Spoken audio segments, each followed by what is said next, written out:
Surat civil હોસ્પિટલના gate બહાર એક યુવક સિટી બસ નીચે ઘૂસી જતા લોકો આશ્ચર્યમાં મુકાયા.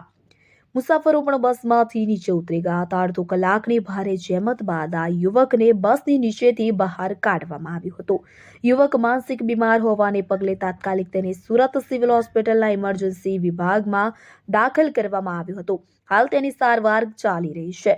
તો મળતી માહિતી પ્રમાણે સુરત સિવિલ હોસ્પિટલના ગેટની બહાર આજે બપોરના સમયે એક યુવક સિટી બસ ઊભી રહેતા જ તેની નીચે ઘૂસી ગયો હતો. આ બાબતે આસપાસના લોકો દ્વારા ડ્રાઈવરને જાણ કરવામાં આવી હતી. મુસાફરો ભરેલી બસની નીચે યુવક ઘૂસી જતા ભાગદોડ મચી હતી. તો બસમાંથી મુસાફરો પણ નીચે ઉતરી ગયા હતા.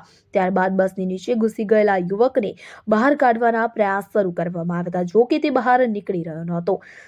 તો સુરત સિવિલ હોસ્પિટલના કોન્ટ્રાક્ટર વર્ગ 4ના સુપરવાઇઝર ગણેશ, પ્લમ્બર લોકેશ અને ઓક્સિજન વિભાગના કર્મચારીએ માનવતા દાખવીને યુવકને બસની નીચેથી બહાર કાઢવા પ્રયાસ કરવામાં આવ્યા હતા. લાંબા સમય સુધી ટ્રાફિક જામ રહેતા લોકો પણ મૂંઝવણમાં મુકાઈ ગયા હતા. અડધો કલાકની ભારે જહેમત બાદ યુવકને બસ નીચેથી બહાર કાઢી સિવિલ લઈ ગયા હતા, કે જેને પગલે સિટી બસ રવાના થતા વાહન ચાલકોએ ટ્રાફિકમાંથી રાહત મેળવી હતી. સુરત સિટી બસની નીચે ઘૂસેલો યુવક માનસિક બીમાર હોવાનું જાણવા મળ્યું હતું, જેથી સિવિલના કર્મચારીઓ અને લોકો દ્વારા હાથ પગ બાંધીને યુવકને સિવિલ હોસ્પિટલના ટ્રોમા સેન્ટરમાં લઈ જવામાં આવ્યો હતો. હાલ આ યુવકને સિવિલ હોસ્પિટલમાં સારવાર આપવામાં આવી રહી છે. અત્રે ઉલ્લેખનીય છે કે આ યુવકને બસ નીચેથી કાઢીને સુરત સિવિલ હોસ્પિટલના કર્મચારીઓ દ્વારા માનવતા દાખવવામાં આવી હતી.